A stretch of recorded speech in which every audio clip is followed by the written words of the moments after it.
18 лет я руководил крупной обувной выставкой в Москве.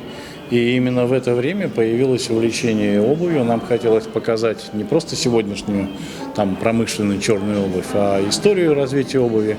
И вот практически коллекционирую я сейчас уже 17 лет. Источники самые разные. Во-первых, существует большое количество дилеров, которые занимаются винтажом. Во-вторых, это электронные аукционы. В-третьих, это аукционы живые.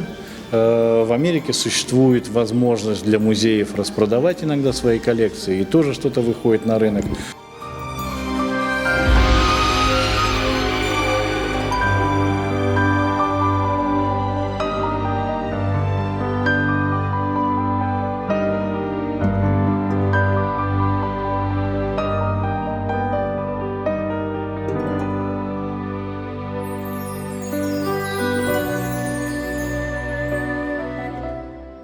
Вот это очень интересный образец бельгийской фирмы Ypiront d'Or, которая существовала с 1863 года до 1970-х годов. К сожалению, под напором сначала дешевой чешской обуви, потом китайской обуви фирма разорилась, но образцы ее, особенно образцы, изготовленные для выставки, сохранились.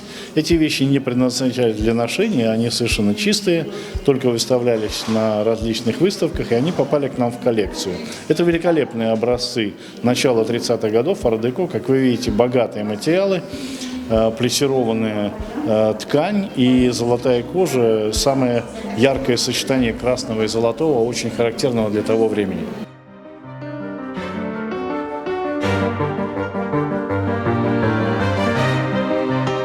Это очень интересное платье периода ар-деко, и, как видите, здесь типичные ар-декошные геометризированные узоры.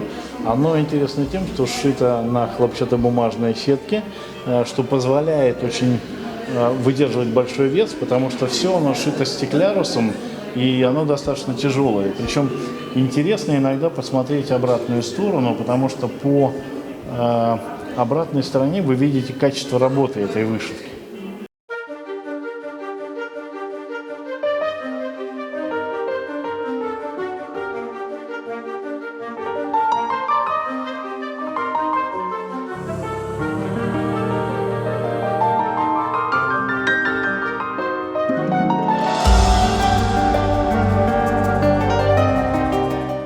Каблук такого плана в 20-е годы существует сейчас как произведение искусства.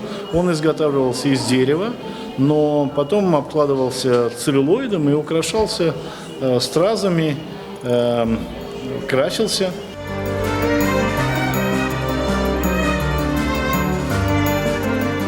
Это никогда не было заработком и сейчас не является заработком. Это все еще продолжает быть хобби, но хобби не означает, что это делается абы как, спустя рукава, что называется. Это такая серьезная работа, потому что кроме коллекционирования я занимаюсь изданием книг на тему своей коллекции. Вот, в частности, последняя книга «Мода ар-деко» издана. Это такое красивое издание, я сам делаю макеты. Ну, это профессиональный подход.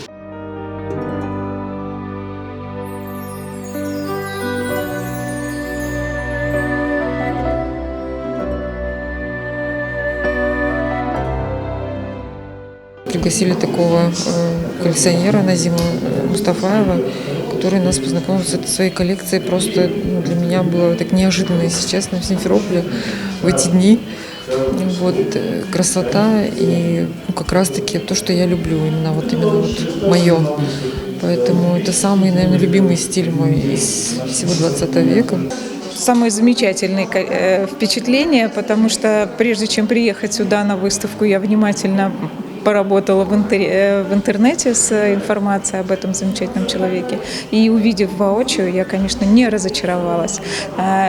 Увидеть тонкость работы, слов нет.